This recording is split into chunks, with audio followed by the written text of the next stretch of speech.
આજનો પ્રસંગ એક ખુશીનો પ્રસંગ છે।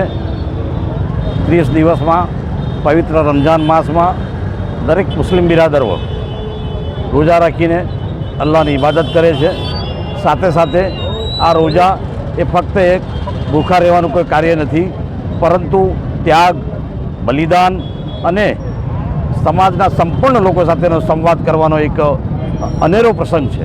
અને આના જ કારણે દુનિયાની જે સૃષ્ટિ કરી છે એવી અલ્લાહ તાલાએ આ રમજાનના પવિત્ર માસમાં જે લોકો મુસ્લિમ બિરાદરો રોજા રાખે છે એના ભાગરૂપે આજનો દિવસ ખુશીનો ઈદનો પ્રસંગ આપવામાં આવે છે।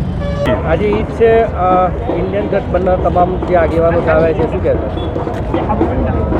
ઇન્ડિયા ગઠબંધનની જો વાત કરીએ તો આ દેશની હાલની પ્રવર્તમાન પરિસ્થિતિને, દેશના ઉપર જે આફતો આવી રહી છે એને બચવા માટે, એમાંથી બચવા માટે ઇન્ડિયા ગઠબંધનના તમામ આગેવાનો મોડાસા શહેરમાં શાંતિ અને સલામતી જળવાઈ રહે, એકબીજાનો પ્રેમ અને લાગણી એકબીજાના પર ઉભરાઈ આવે અને ખૂબ આ દેશમાં શાંતિ અને વિકાસ થાય એ નિમિત્તે આજે મળ્યા છીએ। સૌને ઈદ મુબારક કરી અને દેશની સુખાકારી માટે પ્રાર્થના કરીએ।